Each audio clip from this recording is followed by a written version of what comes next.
Tajuk kita hari ini ialah bab 1 ubahan. Ubahan terbagi kepada 3 iaitu ubahan langsung, songsan dan gabungan. Okey, ubahan pertama ialah ubahan langsung.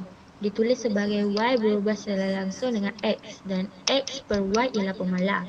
Pembuli ubah Y berubah secara langsung dengan pembuli ubah X dan jika Y per X ialah satu pemalar. Y berubah secara langsung dengan X adalah hubungan ubahan. Manakala Y sama dengan KX atau K sama dengan Y per X ialah bentuk persamaan. K ialah pemalar je. Contoh soalan di sini ialah diberi Y berubah secara langsung dengan X dan Y sama dengan 32 apabila X sama dengan 8. Okay, soalan pertama ialah tulis ubahan tersebut dalam bentuk persamaan. Kat sini kita kena cari nilai K dahulu. Jawapannya ialah Y berubah secara langsung dengan X dan diubah dalam bentuk persamaan iaitu Y sama dengan KX. Masukkan nilai Y dan nilai X ke dalam persamaan. Kemudian, nilai Y iaitu 32 berubah tempat dengan pemalar K. Apabila sudah diubah, nilai 32 dibahagikan dengan nilai 8 dan mendapat jawapan K sama dengan 4. Maka, Y sama dengan 4X. Soalan kedua ialah cari nilai X apabila Y ialah 40. Ambil jawapan soalan A dan ubahkan Y sama dengan 40. Kemudian, nilai 40 berubah tempat dengan X. Apabila sudah diubah, nilai 40 dibahagikan dengan 4 dan mendapat jawapan X sama dengan 10. Maka, X sama dengan 10 apabila Y ialah 40. Soalan ketiga ialah cari nilai Y apabila X ialah 7. Ambil jawapan soalan A dan ubahkan X sama dengan 7. Kemudian, 4 didarabkan dengan 7 dan mendapat jawapan Y sama dengan 28. Maka, Y sama dengan 28 apabila X ialah 7. Ubahan kedua ialah ubahan songsang. Ditulis sebagai Y diubah secara songsang dengan X dan XY ialah berkadaran songsang. Pembuli ubah Y berubah secara songsang dengan pembuli ubah X dan jika hasil darab X ialah satu pemalar. Contoh soalannya ialah diberi Y berubah secara songsang dengan X dan Y sama dengan 6 apabila X sama dengan 5. Soalan pertama ialah tulis ubahan dalam bentuk persamaan.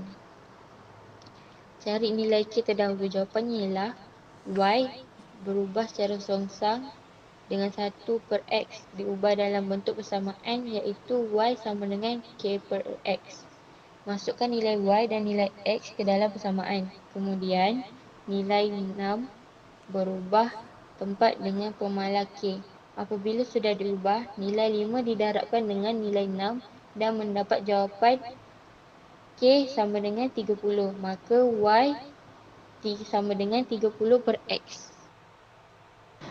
Soalan kedua ialah cari nilai Y apabila X ialah 15. Ambil jawapan soalan A dan ubahkan X kepada 15. Apabila sudah diubah, nilai 30 dibahagikan dengan nilai 15 dan mendapat jawapan Y sama dengan 2.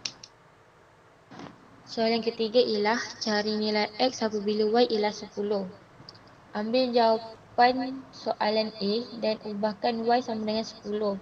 Kemudian, nilai 10 berubah tempat dengan X. Apabila sudah diubah, nilai 30 dibahagikan dengan nilai 10 dan mendapat jawapan X sama dengan 3. Sedikit penambahan. Untuk ubahan songsang, langsung dan gabungan, pembuli ubah X tak semestinya kuasa 1. Boleh jadi antara kuasa 2, 3, 4 dan selanjutnya. Sebagai contoh di bawah. Ubahan ketiga ialah ubahan gabungan. Terdapat 3 pembuli ubah atau lebih. Ada 3 jenis ubahan gabungan. Yang pertama ialah Y berubah secara langsung dengan X dan Z. Kedua, Y berubah secara songsang dengan X dan Z. Ketiga, Y berubah secara langsung dengan X dan secara songsang dengan Z. Soalannya ialah diberikan Y berubah secara songsang dengan R dan kuasa 2V. Jika Y sama dengan 2 apabila R sama dengan 3 dan V sama dengan 4. Soalan pertama ialah cari nilai Y bila R sama dengan 3 dan V sama dengan 4. Jawapannya ialah Y berubah secara songsang dengan 1 per R V kuasa 2 diubah dalam bentuk bersamaan ialah Y sama dengan K per R V kuasa 2. Masukkan nilai Y, R dan V ke dalam persamaan. Kemudian 4 dikuasa 2kan menjadi 16 dan 3 didarabkan dengan 16 dan mendapat jawapan 48. Setelah itu, nilai 2 berubah tempat dengan pemalas K. Kemudian, nilai 48 didarabkan dengan 2 dan mendapat jawapan K sama dengan 96. Maka, Y sama dengan 96 per RV kuasa 2. Belum habis lagi.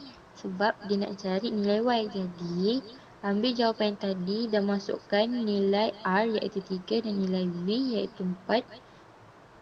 Kemudian, nilai 4 dikuasa 2kan menjadi 16 dan didarabkan 3. Setelah itu, 96 dibahagikan dengan 48 dan mendapat jawapan Y sama dengan 2. Soalan kedua ialah nilai R bila Y sama dengan 1 dan V sama dengan 6. Jawapannya ialah ambil kembali jawapan yang Y sama dengan 96 per RV kuasa 2. Masukkan nilai Y dan R ke dalam persamaan dan menjadi 1 sama dengan 96 per RV kuasa 2. Kemudian, 6 dikuasa 2 kan menjadi 36 dan mendapat 96 per 36 R. Setelah itu, 36R dipindahkan ke 1 iaitu nilai Y. Apabila sudah dipindahkan, 36 dipindahkan semula bersama 96 dan menjadi 96 per 36. Kemudian, 96 dibahagikan dengan 36 dan mendapat R sama dengan 83.